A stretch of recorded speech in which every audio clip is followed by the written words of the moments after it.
కూడా చాలా సూపర్గా ఉన్నాడు. మరి మీ అందరికి సీక్రెట్ ఏంటి తెలుసా? ఈ నెమలి పింఛమే మామ, అందుకే ప్లీజ్ ప్లీజ్ ఆ నెమలి పింఛాన్ని నాకు ఇయ్యవా అనేసి అడుగుతాడు అనమాట. అందుకే కృష్ణుడు ఆ నెమలి పింఛాన్ని గణపతికి ఇస్తాడనమాట.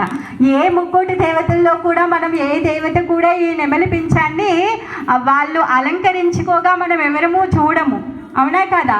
అంటే ఏదో ఏమంటారు, వాళ్ళు గణపతిని బొమ్మని తయారు చేసేవాళ్ళు ఏదో ఊరికి అలా చేసేసారు అని అనుకోకండి. వాళ్ళ మామ గిఫ్ట్ ఇచ్చాడు, అందుకనే ఆయన పెట్టుకున్నాడు అనమాట. అది మీ అందరికీ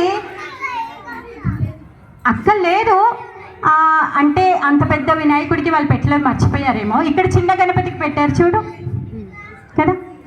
సో ఇంకా గణపతి బుద్ధి, నువ్వు చెప్పావు కదా, గణపతిని పూజ చేస్తే బుద్ధి వస్తుంది. గణపతి ఎవరు?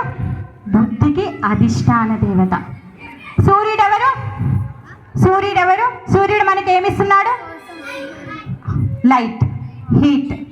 ఇంకా హీట్ అంటే వేడి. Okay okay. సూర్యుడు ఆయన కూడా ఒక దేవత. చంద్రుడు ఏమిస్తున్నాడు? లైట్ ఇస్తున్నాడు. ఇంకా హీట్ ఇవ్వడు. చంద్రుడు హీట్ ఇవ్వడు, చల్లదనాన్ని ఇస్తాడు. ఇంకా అమృతమైనటువంటి ఆయన కిరణాలు ఎప్పుడైతే పూలల్లో పడతాయో అప్పుడు మనకి తీయటి పండ్లు వస్తాయి. ఒకవేళ మూన్ లైట్ లేకపోతే స్వీట్ ఫ్రూట్స్ మనకు ఉండవు. ఓకే. అగ్నిదేవుడు ఉన్నాడు. ఆయన ఏం చేస్తాడు? ఎస్, బాన్ చేస్తాడు, ఫైర్. ఇంకా వెలుతురునిస్తాడు. ఒకవేళ అగ్నిదేవుడు పని చెయ్యకపోతే చెత్త పేరుకొని పోయేది, మనం చెత్తలోనే ఉండేవాళ్ళం. అగ్ని ఏదైనా కూడా తను భక్షించగలుగుతాడు. అంటే ఈ విధంగా 3 కోట్ల దేవతలు ఉన్నారు. వీళ్ళందరూ కూడా వాళ్ళ కార్యాలని నిర్వహిస్తూ ఉన్నారన్నమాట. అలానే గణపతి మనకున్నటువంటి విఘ్నాలన్నింటినీ తొలగించడం కోసం, మనము కలియుగంలో ఉన్నాము, మనకి బుద్ధి తక్కువ, అవునా కదా? మనకి బుద్ధి తక్కువ కాదా? చెప్పండి. అవునా? మనం చాలా తెలివివంతులమా? కాదు కదా. సత్యయుగంలో ఉన్నటువంటి ఋషి మునులకు ఉన్నంత తెలివి మనకుందా? లేదు కదా. పోనీ సత్యయుగాన్ని వదిలేసేద్దాం. త్రేతాయుగం, ద్వాపర యుగంలో ఉన్న వాళ్ళంతకున్నంత ఉందా? లేదు. మనం ఎక్కడున్నాం? కలియుగంలో ఉన్నాం. ఏ యుగంలో ఉన్నాం? ఓకే. మీకు తెలుసా అందరికీ కలియుగం? తెలుసా? ఓ గుడ్ బాయ్స్. కలియుగంలో ఇంకా కొన్ని లక్షణాలు ఉన్నాయి. మీరు ఒకవేళ ఏసీ రూమ్కి వెళ్ళారనుకోండి, ఎలా ఉంటుంది? చల్లగా ఉంటుంది. హీటర్ రూమ్కి వెళ్ళారనుకోండి, ఎలా ఉంటుంది? వేడిగా ఉంటుంది, అవునా కదా? వర్షంలోకి వెళ్ళారనుకోండి, ఏమవుతాం? తడిచిపోతాం, అవునా? సో కలియుగంలో ఉంటే కలియుగ ప్రభావం మన పైన ఉంటుంది. ఏంటంట కలియుగ ప్రభావం? ఎవరికైనా తెలుసా? కోపంగా ఉండడం, ద్వేషించడం, మన పైన నిందలేయడం చాలా ఉంటుంది. మనలోనే మంచి కలదు, మనలోనే చెడు కలదు. మనమే ఎక్కువ హైయెస్ట్ దాంట్లో ఉండాలి అనుకోదాం. పూర్ రిచ్, మా రిలీజియన్ గొప్ప. పూర్ రిచ్ అనేది త్రేతా ద్వాపర యుగ ఎప్పటికీ ఉంది. అది ఎందుకుందో నేను చెప్తా. నీకు అది తెలుసుకోవాలంటే నువ్వు కూర్చో. నెక్స్ట్ రిలీజన్ వచ్చేసి మనమే ఏర్పరచుకున్నాం. అది డిఫరెంట్. మనకొద్దు, రిలీజన్ గురించి మనం మాట్లాడొద్దు. మనం సనాతన ధర్మలం కాబట్టి, మనం సనాతనీయులం కాబట్టి మనం సనాతన ధర్మం గురించే మాట్లాడదాం. రిలీజన్స్ అనేటివి తర్వాత వచ్చినవి. సనాతన ధర్మం అనేది ఒక్కటే, అది ఫస్ట్ వచ్చింది. ఓకే. సో దాని గురించే మనం మాట్లాడుకుందాం. తర్వాత వచ్చిన వాటికి మనకు ఏది నిజముందో అదే మాట్లాడుకుందాం. నెక్స్ట్ ఇంకా కలియుగంలో ఇంకేమున్నాయి ప్రాబ్లమ్స్ చెప్పండి. అయ్యో కర్మఫలాన్ని అనుభవించే ఫైనల్ యుగం. కర్మఫలాన్ని ఇంకా మాతాజీస్ చెప్పండి మాతాజీస్. ఎవరైనా పెరుగుతూ ఉంటే వాళ్ళని క్రిటిసైజ్ చేసి తగ్గించడం, మనమే ఎప్పుడు పైన ఉండాలని కోరుకోవడం, దాని తర్వాత మళ్ళీ దేవుడు మొత్తం ఏమీ లేదని ఆ ఫీలింగ్ ఉంటుంది. మళ్ళీ ఏమైనా అంటే హోప్ ఉండకుండా పోతుంది. ఒకటి చేసి ట్రై చేయకుండా అది రాలేదనుకో, ఇది లేదు ఇంకా రాదు, ఇంకా పక్కకి వెళ్ళి పడిపోయడం, దాని తర్వాత తిట్టడం, ఏమైనా వెంటనే కోపం వచ్చేస్తుంది, దాని తర్వాత క్రిటిసైజ్ చేస్తాము. ఇంకా చాలా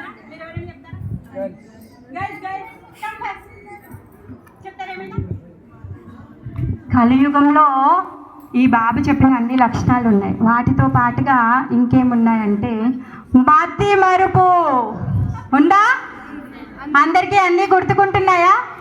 లేవు, మర్చిపోతూ ఉంటాం. అవునా? అన్నీ గుర్తుకుంటాయా? అన్నీ గుర్తుకుంటాయి, ఏమి మర్చిపోవా? అన్నీ గుర్తుకుండవు. మతి మరుపు. ఇంకా మన ఆయుష్ చాలా తక్కువ. ఎన్ని సంవత్సరాలు? 100 years. హైట్ కూడా చాలా తక్కువే, 100 years మాత్రమే. సత్యయుగంలో 1 lakh years. సత్యయుగంలో 1 lakh years మనిషి బ్రతికేవాడు. 1 lakh years. ఎస్. త్రేతాయుగంలో 10,000. ద్వాపర యుగంలో 1000. కలియుగంలో 100. 100 అంటున్నారు కానీ 100 ఎవరు ఉంటున్నారో తెలీదు. కాకపోతే కలియుగంలో మనకి ఇచ్చినటువంటి అర్హత ఎస్ 100 years. ఓకే, అంటే మనకి ఆయు తక్కువ. ఒకటి మతి మరుపు, రెండోది ఆయు తక్కువ, అంటే మనకున్న ఏజ్ చాలా తక్కువ కాలం మనం జీవిస్తాం. ఇంకొకటి మోసపోతూ ఉంటాం, ప్రతిదీ నమ్మేస్తాం. అందరిలో మోసపోయే గుణం ఉంది, అలానే మోసం చేసే గుణం కూడా ఉంది. అవునా కదా? అందరిలో ఉన్నప్పుడు ఒక తీరుగా ఉంటాము, ఒంటరిగా ఉన్నప్పుడు ఒక తీరుగా ఉంటాం. అవునా కదా? అది మీలో మాలో ఉన్న లోపం కాదండి.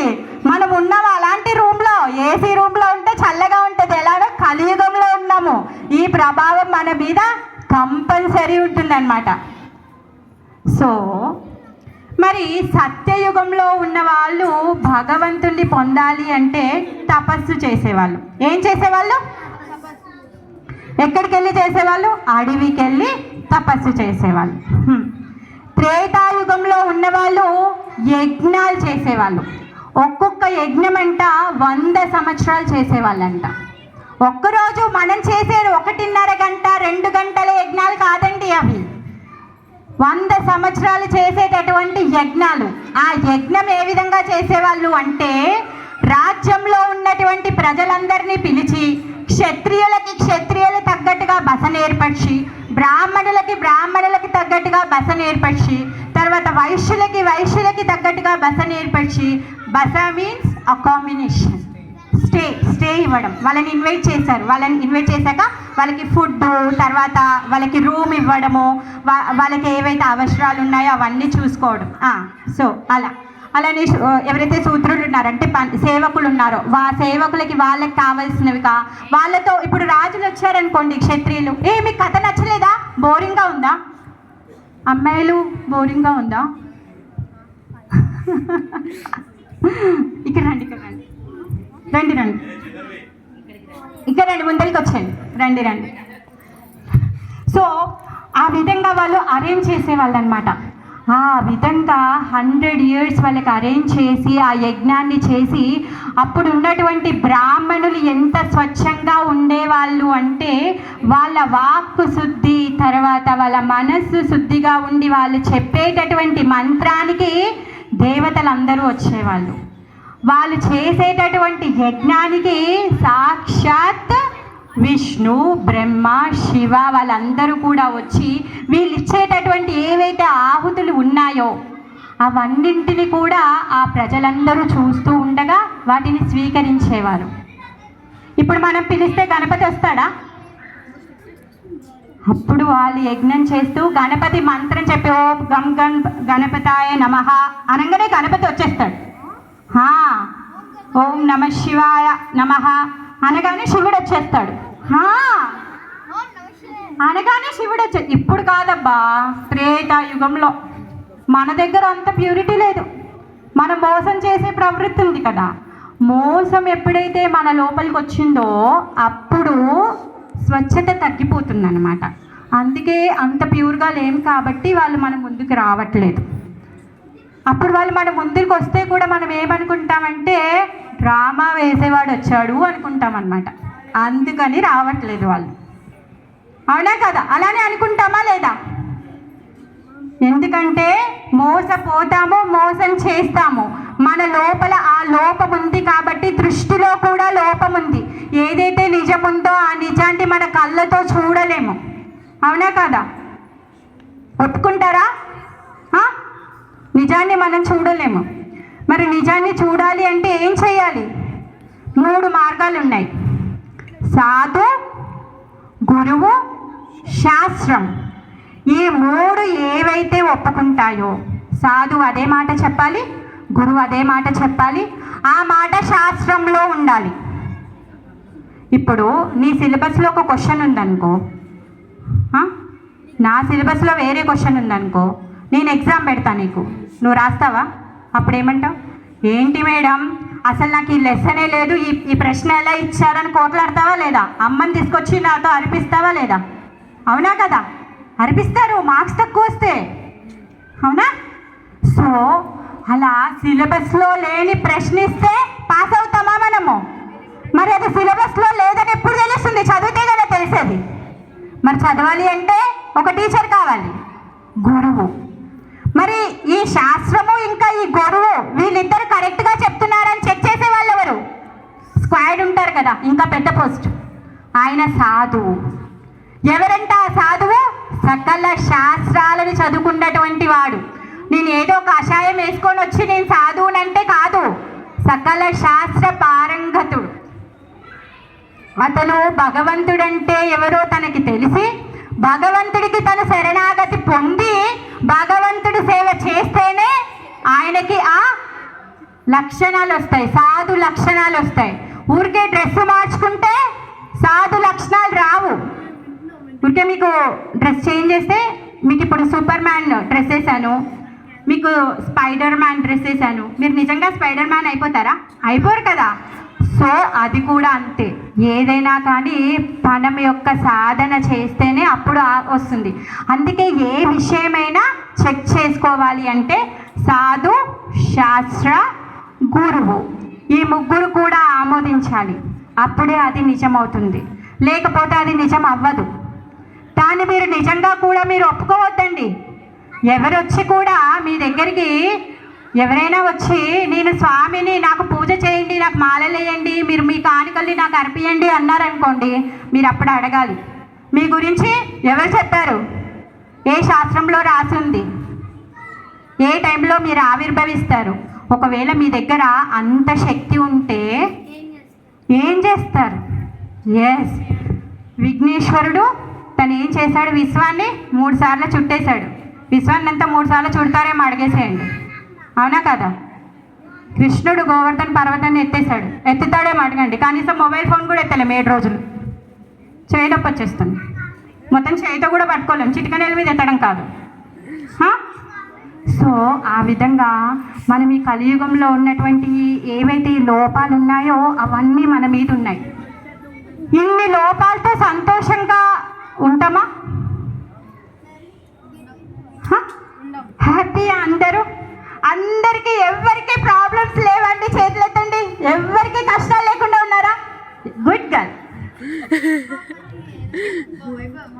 ఎవరికి కష్టాలు లేకుండా, ప్రాబ్లమ్స్ లేకుండా ఉన్నారా? చేయొద్దండి. అందరికీ ఉన్నాయి. ఎందుకున్నాయో తెలుసా? ఫ్లవర్ మార్కెట్కి వెళ్తే ఏం దొరుకుతాయి? ఫ్లవర్స్ దొరుకుతాయి. లైబ్రరీకి వెళ్తే ఏం దొరుకుతాయి? బుక్స్. ఫ్రూట్స్ మార్కెట్కి వెళ్తే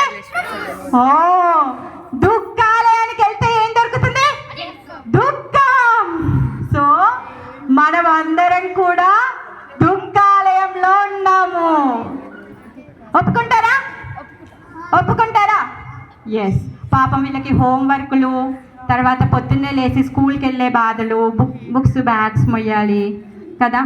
ఎస్, వీళ్ళ బాధలు వీళ్ళవండి పాపం, అందుకని దుఃఖంలో ఉన్నాము అనేసి అంటున్నారు. సో అందరికీ దుఃఖాలు ఉన్నాయి కదా, మరి ఈ దుఃఖాలను దాటి బయటికి వెళ్ళాలంటే ఏం చేయాలి? మెడిటేషన్ చేయాలి. మెడిటేషన్ చేయాలి అంటే అడవికి వెళ్ళాలి. అడవికి వెళ్ళి అది చాలా కిందికి ఉండకుండా ఆసనము, చాలా పైకి ఉండకుండా నువ్వేం చెయ్యాలి అంటే నీ కళ్ళని మూసుకొని నీ యొక్క కాన్సన్ట్రేషన్ని పెట్టి నువ్వు మెడిటేషన్ చేయాలి. అంతలోకే పక్క నుంచి ఒక పులి వస్తుంది, అక్కడి నుంచి ఒక నక్కు వస్తుంది. అప్పుడు అవి కాండ్రిస్తాయి. అప్పుడు ఏమవుతుంది? నీ కాన్సన్ట్రేషన్ కాస్త కూర్చుంటావా? నేనైతే బల్లిని చూస్తేనే భయపడతా, నాతో నీ కాన్సన్ట్రేషన్ కాదు బాబోయ్. భయపడతావా? అవునా? ఓ గుడ్ బాయ్స్. ఓకే ఓకే, మీరు నాకంటే చాలా ధైర్యవంతులు. ఇప్పుడు మెడిటేషన్ చేయగలుగుతామా అండి? మెడిటేషన్ చేయగలుగుతామా? కళ్ళు మూసుకొని ఒక 10 minutes ఖాళీగా ఉంటావా? మొబైల్ గుర్తుకు రావద్దు, మొబైల్ గుర్తుకు రావద్దు, ఏది గుర్తుకు రావద్దు. No games, no mobiles, no park అంటే ఇక్కడికి వచ్చి ఆడుకోవడము, అవేవి గుర్తుకు రావద్దు. ఉంటారా అండి? ఎవరైనా ఉంటారా? 10 నిమిషాలు, ఎక్కువసేపు వద్దు, 15 నిమిషాలు కాన్సన్ట్రేషన్ చేయగలుగుతారా? చేయలేము. అబద్ధం చెప్పద్దు, అబద్ధం చెప్పద్దు. ఓకే, మీరిద్దరు సూపర్ సోల్స్, మీరిద్దరు చేయగలుగుతారు. అలా కాదు అంటే ఇప్పుడు నీ మనసులో ఆ కోరిక వచ్చిందో రాలేదో నేను చూడలేను కదా, సో అందుకని ఇంకోసారి. సో అంటే మనము మెడిటేషన్ చెయ్యలేము, ఎందుకంటే మన మనస్సు, మన యొక్క ఏదైతే దిమాగ్ ఉంది కదా, సో ఇదేంటంటే ఎప్పుడూ ఆలోచిస్తూనే ఉంటుంది, ఒక్క క్షణం కూడా తీరికుండదు. అవునా కదా? అయితే మీరు నేను చెప్పే మంత్రాన్ని ఒకసారి చెప్పండి, గట్టిగా చెప్పండి. హరే కృష్ణ హరే కృష్ణ కృష్ణ కృష్ణ హరే హరే హరే రామ హరే రామ రామ రామ హరే హరే హరే కృష్ణ హరే కృష్ణ కృష్ణ కృష్ణ హరే హరే హరే రామ హరే రామ రామ రామ హరే హరే హరే కృష్ణ హరే కృష్ణ కృష్ణ కృష్ణ హరే హరే హరే రామ హరే రామ రామ రామ ఇంతసేపు ఏమైనా గుర్తుకొచ్చాయా మీకు? డిస్ట్రాక్ట్ అయ్యారా? అవ్వలేదు కదా. అంటే కలియుగంలో చేయాల్సిన మెడిటేషన్ ఇది ఒక్కటే. నీకు ఆకలిగా ఉందా? ఓకే, అవునా కదా? ఒప్పుకుంటారా? మీరు ఏది చేసినా కూడా మీరు తపస్సు చేయలేరు, యజ్ఞము చేయలేరు, శ్రీ విగ్రహ ఆరాధన కూడా అంతగా చేయలేరు. ఒక్కటి చేస్తారు. ఏంటి అంటే ఎప్పుడైతే మనం హరినామం చేస్తామో అప్పుడు మనకి వేరే ఆలోచనలు రావు. ఎలా చేయాలి? మనం చేసేది మన చెవులతో వినాలి, అప్పుడే దానికి ఫలితం వస్తుంది. అవునా కదా? ఏదైనా మనం మంత్రం, జపం, ఉద్యాపన ఏదైనా చేసినా ఒక ఫలితం వస్తుంది కదా, దానికి ఒక విధి నియమం ఉంటుంది. దీనికి పెద్ద విధి నియమాలు ఏమీ లేవండి, ఓన్లీ మన నోటితో చెప్పి మన చెవులతో వినాలి, అంతకు మించి ఇంకొకటి లేదంట. మీరు అనంతమైనటువంటి ఫలితాన్ని పొందుతారనమాట. ఓకే ఓకే, వీళ్ళందరూ బోర్ అవుతున్నారు, నేను త్వరగా ఒక కథ చెప్తాను. మీ అందరికీ కూడా బోర్ అవుతుందా? ఓకేనా? బోర్ కొట్టిస్తున్నానా? కంటిన్యూ చేయొచ్చా? ప్రభుజీ కంటిన్యూ చేయొచ్చా? 5 నిమిషాలు మాత్రమే. Thank you Prabhuji, thank you. Okay, thank you Prabhuji. అయితే విఘ్నేశ్వరుడు ఆయన ప్రథమ స్థానం ఎలా పొందాడు? ఎలా అంటే మనం ఏ పూజ చేసినా, ఏ పండగ వచ్చినా, ఇంట్లో ఏది చేసినా కూడా మనము ఫస్ట్ విఘ్నేశ్వరుడికి పూజ చేస్తున్నాం. ఓకే, నీకు తెలుసు స్టోరీ. వాళ్ళ అమ్మ నాన్న చుట్టూ ప్రదక్షిణ చేశాడు, ఆయన ఫస్ట్ వచ్చాడు అనేసి ఆయనకి ఆ స్థానం వచ్చింది. దాంతోపాటు ఇంకొక స్టోరీ కూడా ఉంది. నారదుడు. అయితే ఇప్పుడే చెప్పాను కదా 3 కోట్ల దేవతలు ఉన్నారు. ఈ 3 కోట్ల దేవతలు అందరూ కూడా విఘ్నేశ్వరుడికే ఫస్ట్ ఎందుకు ఇచ్చారు అని గొడవ పడుతున్నారనమాట. అయ్యో మాకు అవకాశాన్ని ఇవ్వలేదే, మా శక్తి సామర్థ్యాన్ని మేము నిరూపించుకునే వాళ్ళము, మాకు అవకాశాన్ని ఇవ్వకుండా ఓన్లీ ఫ్యామిలీ మెంబర్సే డిసైడ్ చేసేసారు. కార్తికేయుడు ఇంకా విఘ్నేశ్వరుడు మధ్యలో కాంపిటీషన్ పెట్టేసి అమ్మ నాన్న డిసైడ్ చేశారు విఘ్నేశ్వరుడు ఫస్ట్ వచ్చాడు కాబట్టి ఆయనే అన్ని విఘ్నాలకి ప్రథమ రాజు, అతనే ప్రథమ పూజ చేసుకునే అర్హత తనకే ఉంది అని చెప్పేసి డిసైడ్ చేశారు. అవునా కదా? మరి 3 కోటి దేవతలు అందరూ ఉన్నారు, వాళ్ళు కూడా వాళ్ళ శక్తి సామర్థ్యాలని చూపించుకోవాలి కదా. ఇలా సంఘర్షణ అవుతూ ఉంటే ఇంకొక పోటీ పెట్టారనమాట, నీకు తెలుసు. Good bye. సో ఇంకొక పోటీ పెట్టినప్పుడు ఏమవుతుంది అంటే, ఈ పోటీలో ఏంటంటే ఇప్పుడు అందరు దేవతలకి ఒక్కొక్క వాహనం ఉంటుంది. బ్రహ్మదేవుడికి హంస వాహనం ఉంటుంది, తర్వాత గణేశుడికి మూషక వాహనం ఉంది, కార్తికేయుడికి నెమలి వాహనం ఉంది. అలా మొత్తం 3 కోటి దేవతలకి వాళ్ళ యొక్క వెహికల్స్ ఉన్నాయి, పర్సనల్ వెహికల్స్. గణపతి వెహికల్ ఏంటి? ర్యాట్. గణపతి వెహికల్ ర్యాట్, ఆయన వెహికల్ ర్యాట్. సో మొత్తం ఈ 3 కోటి దేవతలందరూ కూడా వాళ్ళ వాహనాల్లో వాళ్ళు బయలుదేరుతున్నారన్నమాట. వీళ్ళందరినీ కూడా ఈ మొత్తం విశ్వం చుట్టూ, భువన భాండం చుట్టూ, విశ్వం అంటే భూమి ఒక్కటే కాదు, పైన ఉన్నటువంటి 7 లోకాలు, కింద ఉన్నటువంటి 7 లోకాలు, ఈ మొత్తాన్ని కలిపి ఒక విశ్వం అంటారు, ఒక భువన భాండం అంటారు. ఈ మొత్తం భువన భాండాన్ని 3 సార్లు ఎవరైతే ప్రదక్షిణ చేస్తారో వాళ్ళకి ఫస్ట్ ఈ ప్రథమ. మళ్ళీ అదే పోటీ, ఎందుకంటే మరి వాళ్ళు ఏమన్నారు, మా శక్తిని కూడా మేము చేయించుకునే వాళ్ళం కదా, మాకు ఆపర్చునిటీ ఇవ్వలేదని అడిగారు కదా. ఓన్లీ ఫ్యామిలీలోనే అయ్యింది కదా. Yes, good bye. సో ఫ్యామిలీలోనే డిసైడ్ అయింది కదా, మరి మిగిలిన వాళ్ళందరూ కూడా వాళ్ళ శక్తి సామర్థ్యాలను చేయించుకోవాలి కాబట్టి ఇంకొకసారి కాంపిటీషన్ అయిందనమాట. అప్పుడు ఏం చెప్తారు అంటే, మీ యొక్క వాహనాల్లో మొత్తం ఈ భువన భాండానికి అంతా 3 సార్లు ప్రదక్షిణ చేయమని చెప్తారు, 3 రౌండ్స్. ఓకే. అయితే దీంట్లో ఇంకొక చిన్న ట్విస్ట్ ఉంది. ఏంటి అంటే, నారదుల వారి గురించి తెలుసా మీకు? నారదుడు ఏం చేస్తూ ఉంటాడు ఎప్పుడు? ఎప్పుడు నారాయణ నారాయణ నారాయణ అంటూ ఉంటాడు, భగవంతుడి యొక్క భజన చేస్తూ ఉంటాడు. ఆయన భగవంతుడి యొక్క పరమ భక్తుడు అనమాట. అలా సో మరి వీళ్ళేమో ప్రదక్షిణ మార్గంలో వీళ్ళు ప్రదక్షిణ చేస్తున్నారు. నారద మహర్షి ఏమో వీళ్ళకి ఎదురుగా వస్తాడనమాట. అప్పుడు వీళ్ళందరూ ఏం చేయాలి? అదేంటండి నారదుడు ఎదురుగా వస్తే వాళ్ళకేంటి ప్రాబ్లం, పక్కకి జరిగి వెళ్ళిపోవచ్చు కదా, చాలా ఈజీ కదా అనిపిస్తుందా? కాదు. ఎందుకంటే ఇప్పుడు మీ టీచర్ ఉన్నారనుకోండి, ఎదురుగా వస్తే విష్ చేయాలి కదా, అవునా? విష్ చేస్తావు కదా. అలానే నారదుడు కూడా ప్రతి ఒక్కరికి కూడా గురువు. తను ఎప్పుడు నారద అంటే ఏంటి తెలుసా? నార అంటే నారాయణ, దా అంటే ఇవ్వగలిగేవాడు, నారాయణ్ణి ఇవ్వగలిగేటటువంటి వాడు నారదుడు. అలాంటి గొప్ప భక్తుడు ఆయన ఎదురుగా వస్తే ఆయనకి ప్రణామాలు చేయకుండా, ఆయనకి విషెస్ చెప్పకుండా వెళ్తారా? అది ఎతికేట్ కాదు కదా. అప్పుడు గుడ్ బై, ఇప్పుడు మీ టీచర్ ఎదురుగా కనిపిస్తే నువ్వు విష్ చేయకుండా వెళ్ళిపోతే నువ్వు గుడ్ బాయా? అదేమన్నా ఎతికేట్? అది కాదు కదా. సో అలానే నారదుల వారు పరమ భక్తులు. తను ఎదురుగా వచ్చినప్పుడు తనకి దండ ప్రణామాలు చెయ్యాలి, తన ఆశీర్వాదం తీసుకొని మొదలవ్వాలి. మరి నారదుల వారు ఎలా ఆశీర్వాదాన్ని ఇస్తారండి?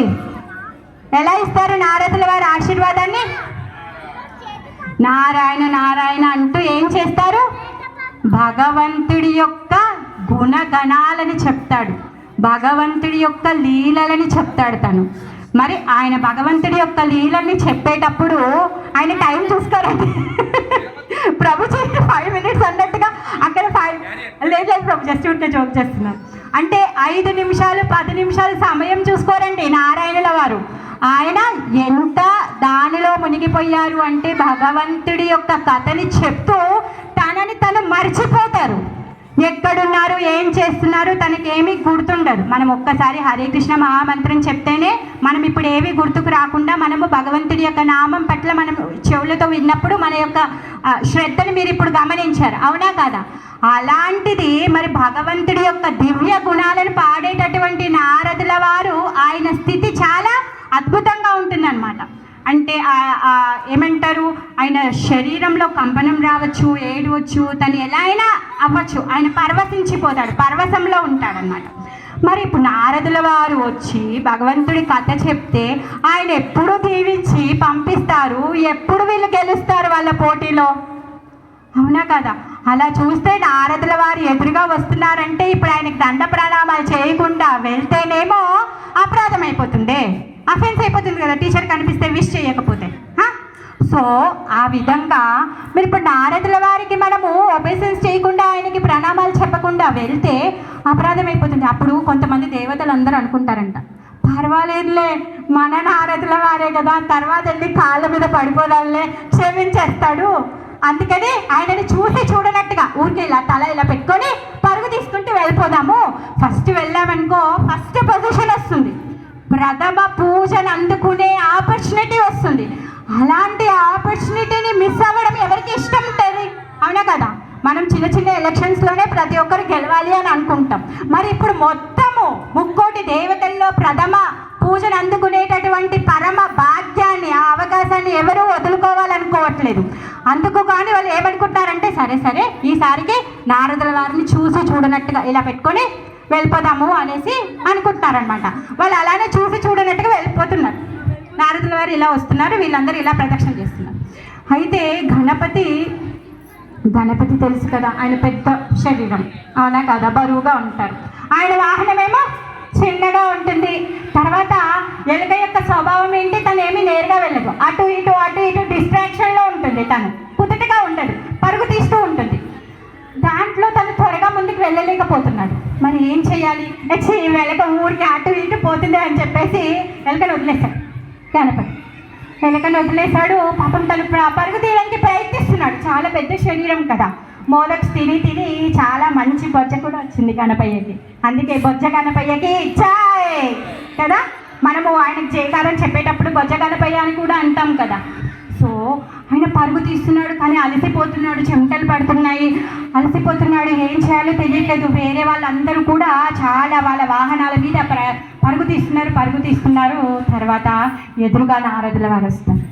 నారదుల వారు వస్తే నారదుల వారికి దండ ప్రణామాలు చేస్తారు. ప్రణామాలు చేసి చెప్తాడనమాట, మీరు నన్ను ఆశీర్వదించండి అనేసి అడుగుతాడనమాట. అప్పుడు నారదుల వారు ఏమంటారంటే, అయ్యయ్యో నువ్వేంటి ఆగావు, నేను ఆశీర్వదించు అంటే నేను కథ మొదలు పెడితే ఎప్పుడవుతుందో తెలీదు, నువ్వు ఈ పోటీలో ఓడిపోతావు, నువ్వు వెళ్ళు, పర్వాలేదు నీ నమస్కారం స్వీకరించాను, నువ్వు వెళ్ళు అనేసి అంటాడు. అప్పుడు గణపతి ఏమంటాడో తెలుసా, లేదు నాకేమీ తొందర లేదు, ఏదైతే ఈ పోస్ట్ ఉంది కదా, ఫస్ట్ పూజ అందుకునే పోస్ట్, అది నాకేమి ఇంపార్టెంట్ కాదు, మీరు చెప్పేటటువంటి భగవంతుడి కథ ఏదైతే ఉందో, మీరు ఇచ్చేటటువంటి అనుగ్రహం ఏదైతే ఉందో, నారాయణ్ని ఇవ్వగలుగుతాడు తను. సో మరి అలాంటి అవకాశాన్ని నేను వదులుకోదలుచుకోవట్లేదు, అందుకే మీరు నాకు ఆశీర్వదించండి అనేసి అంటాడనమాట. సరే ఓకే, ఎందుకంటే ఇప్పుడు ఆయన పోస్ట్ మీద ఇంట్రెస్ట్ లేదు, ఫస్ట్ రావాలని ఏం కోరిక లేదు, వాళ్ళ టీచర్ని ఆయన గౌరవించడమే ఆయన యొక్క మెయిన్ ఎయిమ్. అందుకని చెప్పేసి నారదుల వారిని ఆయనని అడుగుతారనమాట. అప్పుడు నారదులు అంటారనమాట, సరే ఓకే చిన్న పరీక్ష పెడతాను నీకు, ఎందుకంటే విఘ్నేశ్వరుడు బుద్ధికి అధిష్టాన దేవత, ఆయన దగ్గర ఉన్నటువంటి బుద్ధి ఇంకెవరి దగ్గర లేదండి, అవునా కదా? సో ఆ విధంగా నారదుల వారు ఒక చిన్న పరీక్షను పెట్టారు. ప్రభుజీ ఓకే కదా? సారీ ప్రభుజీ, అలా కాదు, మీకు ఒకవేళ okay thank you Prabhuji. So ఒక చిన్న పరీక్ష పెడతారనమాట. ఏంటి ఆ పరీక్ష అంటే, ఈ విశ్వం అంతా ఉంది కదా, ఈ విశ్వంలో ఉన్నటువంటి మూలకాలు ఏంటి అనేసి అడుగుతారనమాట. విశ్వంలో ఉన్నటువంటి మూలకాల అని చెప్పేసి విఘ్నేశ్వరుడు కళ్ళు మూసుకొని ఒక్కసారి ఆలోచిస్తారనమాట. భగవద్గీతని గుర్తుకు తెచ్చుకుంటారు. భగవద్గీతలో 15వ అధ్యాయం 7వ శ్లోకంలో కృష్ణుడు ఏం చెప్తాడు అంటే, ఏదైతే నా ధామం ఉందో, ధామం అంటే ఆయన ఇల్లు, ఆయన ఇల్లు ఏంటంటే వైకుంఠము, గోలోకము. గోలోకము వైకుంఠము ఆయన యొక్క ఇల్లు. భగవద్గీతలో ఏదైతే నా ధామం ఉందో అక్కడ సూర్య చంద్ర అగ్నులతో పని లేదు అని చెప్తారనమాట. అప్పుడు విఘ్నేశ్వరుడు ఈ శ్లోకాన్ని గుర్తుకు తెచ్చుకొని అప్పుడు చెప్తారనమాట, ఈ మూడే మూలకాలు అనేసి చెప్తారు. ఎందుకంటే ఈ భౌతిక ప్రపంచంలో మనం సూర్యుడు లేకుండా బ్రతకలేము, చంద్రుడు లేకుండా బ్రతకలేము, అగ్ని లేకుండా కూడా మనం బ్రతకలేము, అన్నం కూడా వండుకోలేము. అన్నం లేకపోతే మనం చచ్చిపోతాం. మనం అన్నమయ జీవులం. అన్నం లేకపోతే మనకి ఇంకా ప్రాణాలు నిలవవు, అవునా? సో ఆ విధంగా ఈ మూడు లేకపోతే మనకి ప్రాణం అనేదే లేదు. అందుకుగానే ఈ భౌతిక ఏదైతే ఈ విశ్వం ఉందో దానికి మూలకాలు ఏంటి అంటే ఈ మూడు అని చెప్తారనమాట. అయితే సరే, ఓకే, అగ్నిని సంస్కృతంలో ఎన్ని పేర్లు ఉన్నాయని అడుగుతాడనమాట. అప్పుడు గణపతి ఏమంటాడంటే చాలా పేర్లు ఉన్నాయి, కాకపోతే దాంట్లో ప్రముఖమైనటువంటి పేరు కృషాను. అగ్నికి కృషాను అనే పేరు. ఓకే, గుడ్ గుడ్ అనేసి నారదుల వారు అంటారు. తర్వాత సూర్యుడు. మరి సూర్యుడికి కూడా సూర్యుడి యొక్క పేరు చెప్పు అంటే అప్పుడు గణపతి అంటారు, ఓకే చాలా పేర్లు ఉన్నాయి, దాంట్లో ఫేమస్ పేరు భాను. తర్వాత చంద్రుడికి పేరు చెప్పు అంటే చాలా ఉన్నాయి, హిమవంత అనేసి చెప్తాడనమాట. అగ్నికి పేరు, అగ్ని పేరు కృషాను, సూర్య పేరు భాను, చంద్ర పేరు హిమవంత. ఓకే, అయితే కృషాను అని చెప్పాడు కదా, కృషానులో అప్పుడు నారదుల వారు ఏమంటారంటే కిషాను అనేసి అంటాడనమాట. మరి కిషాను అనే పదానికి ఏమైనా అర్థం ఉందా అనేసి అడుగుతారు, ఎందుకంటే బుద్ధిదేవుడు కదా. అందుకని అప్పుడు ఏమంటారంటే ఈ కిషాను అనే పదానికి అర్థం లేదు, సంస్కృతంలో ఏమీ అర్థం లేదు అనేసి అంటాడు. మరి నువ్వు కృషాను అన్నావు కదా, మరి ఈ కృషాను అనే పదంలో ప్రాణం ఏంటి అంటే రా. కృషాను అనే పదంలో ప్రాణము రా. ఓకే, తర్వాత సూర్యుడి యొక్క పేరు ఏంటి భాను. అయితే బను అనేసి అంటాడు, వత్తు లేదు, బను అనేసి అడుగుతాడు. బనుకి ఏమైనా అర్థం ఉందా అని అడుగుతాడు. అప్పుడు విఘ్నేశ్వరుడు ఏమంటాడంటే అర్థం లేదు అనేసి అంటాడు. నారదుల వారు అడుగుతారు, ఏంటి దీంట్లో ఉన్న ప్రాణము అంటే ఆ లేకపోతే ఆ పదానికి అర్థం లేదు అనేసి చెప్తారనమాట.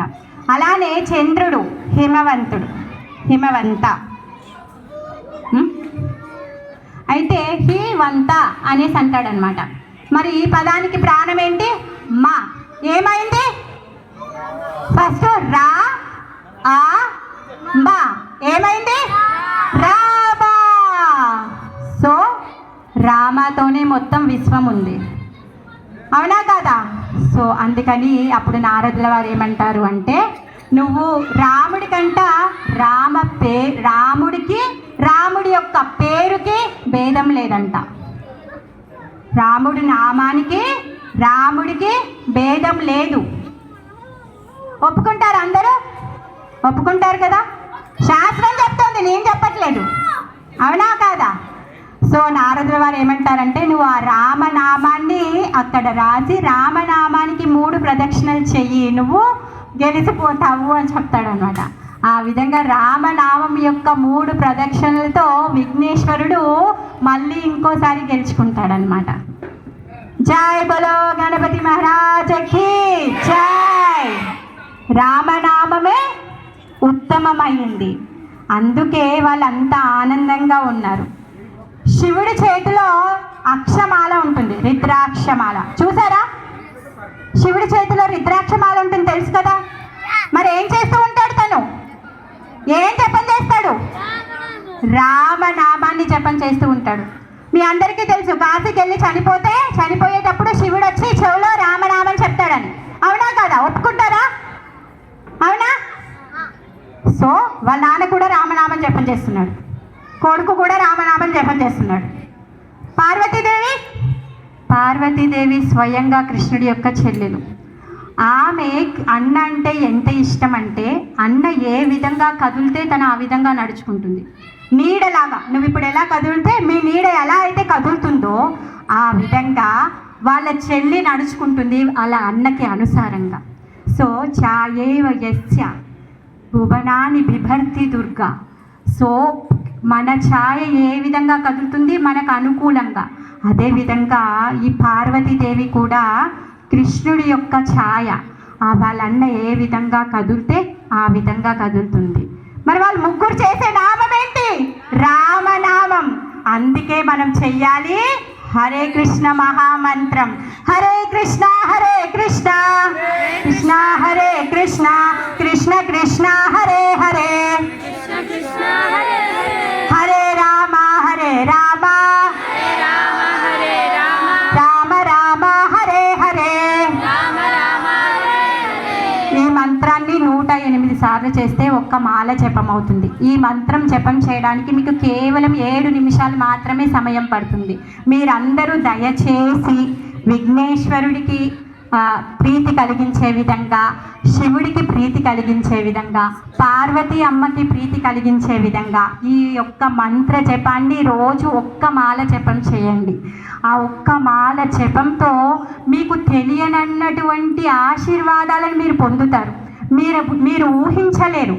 ఎందుకంటే మీరు రోజు చేసేటటువంటి కార్యంలో మీరు భగవత్ ప్రీత్యర్థం చేసేటటువంటి కార్యం తోడ్పడితే మీకు వచ్చేటటువంటి విజయాల్లో శాతం ఏదైతే ఉంటుందో అది 100%కి ఇంకా అభివృద్ధి చెందుతుంది. సో మీ సక్సెస్ రేట్ ఇంకా 100% పెరుగుతుంది.